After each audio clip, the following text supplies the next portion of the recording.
La principale lecture, c'est que ce sont des élections qui se sont déroulées de façon normale, ce qui est anormal au Venezuela depuis quelques années. Il faut se rappeler qu'aux dernières élections législatives, par exemple, l'opposition avait refusé de participer parce qu'elle craignait des fraudes. Donc le premier constat que l'on peut faire au lendemain des élections législatives du 25 septembre, c'est que ces élections se sont bien passées.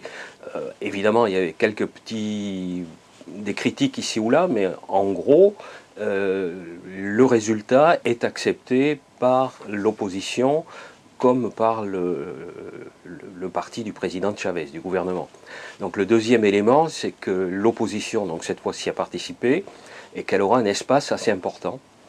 Environ 60 députés sur 165, ce qui veut dire que le président Chavez n'aura pas la majorité automatique des 2/3 qui lui permettait jusqu'ici de procéder à des grandes transformations au travers de lois organiques. Donc le Venezuela va se trouver dans une phase démocratique tout à fait nouvelle, tout à fait intéressante et apparemment acceptée par les deux partis. C'est le principal handicap de l'opposition au Venezuela. Elle regroupe un éventail de formations extrêmement large qui vont de la droite à l'extrême gauche.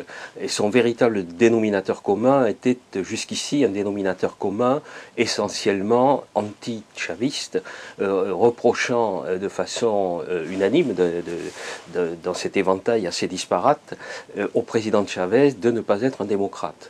Donc le principal défi qu'elle va avoir dans la prochaine période, c'est d'arriver à construire, à démontrer qu'en dépit de son hétérogénéité idéologique, elle peut offrir une véritable alternative au peuple vénézuélien. Alors la date, la principale échéance se trouve dans 2 ans aux élections présidentielles, donc il lui faut, pendant ce laps de temps, construire à la fois une candidature, on ne sait pas très bien qui va représenter l'opposition dans 2 ans, et un programme. L'opposition est essentiellement forte dans les classes moyennes et les partisans du président Chavez dans les catégories populaires qui ont bénéficié depuis son arrivée au pouvoir d'un énorme effort social en matière d'éducation et de santé notamment. Là aussi, ça va être une grande inconnue. Il a eu les mains libres de 2005 à 2010, puisque l'opposition n'avait pas voulu participer aux élections. Aujourd'hui, il va être obligé de composer avec une opposition dynamisée par le résultat des élections, dans un contexte assez difficile, puisque le Venezuela est l'un des pays d'Amérique latine qui a été le plus affecté par la crise économique de ces derniers mois. Et que également c'est un pays qui souffre d'un mal gouvernement, c'est quelque chose d'assez traditionnel au Venezuela, et beaucoup de ce qui pourrait être fait n'est pas fait justement parce que il y a de la corruption, une absence de bonne gestion, et le dernier élément également qui a joué un rôle assez important dans cette campagne, c'est celui de la délinquance, donc qui est un sujet qui est assez grave, puisque la ville de Caracas est la ville la plus dangereuse du monde aujourd'hui. Il y a plusieurs milliers d'assassinats par an au Venezuela, et il y a là un défi que le gouvernement va devoir relever après plusieurs années pendant lesquelles il a ignoré le sujet.